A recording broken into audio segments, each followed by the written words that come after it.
আসসালামু আলাইকুম সম্মানিত ভিউয়ার্স। আজকে গিয়েছিলাম আমার মসজিদের সভাপতি সেক্রেটারি, তারা নিয়ে গিয়েছিল আবুল প্রধান ভাইয়ের বড় এই যে কোরবানির হাটে বসুন্ধরার মাঠে। তো মিলাদ ও দোয়া মাহফিল হলো, দোয়া করলাম। তো দেখলাম নেতা খাতারা আসছে, তো অনেক ইউটিউবার এবং সাংবাদিকরা চলে আসছে। তো যাই হোক, সেখান থেকে দোয়া করলাম। দোয়া করে আমাদেরকে বলল, হুজুর আসছেন যেহেতু তাহলে মাঠটা একটু পরিদর্শন করে যান, গরুগুলো দেখে যান। চলে গেলাম মাঠে। তো মাঠে গিয়েও নেতা এবং সাধারণ মানুষের কাছে জিজ্ঞেস করতেছে, গরুর দাম কেমন, বেশি মনে হচ্ছে না কম মনে হচ্ছে, ঊর্ধ্বগতি না নিম্নগতি।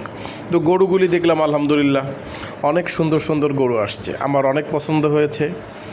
যাই হোক, আপনারা যারা কোরবানি দিবেন একটা জিনিস মনে রাখবেন, কোরবানির পশু কোরবানি দেওয়ার আগে নিজের মনের পশুটাকে আগে কোরবানি দিবেন।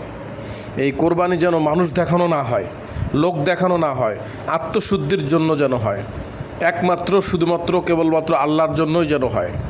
গোশত খাওয়ার জন্য কোরবানি, এই কোরবানির কোনো প্রয়োজন নাই।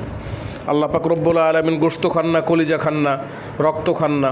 আল্লাহ পাক রব্বুল আলামিন শুধু তাকওয়া দেখবেন, আপনার অন্তরের ঈমানটা দেখবেন আল্লাহ পাক রব্বুল আলামিন।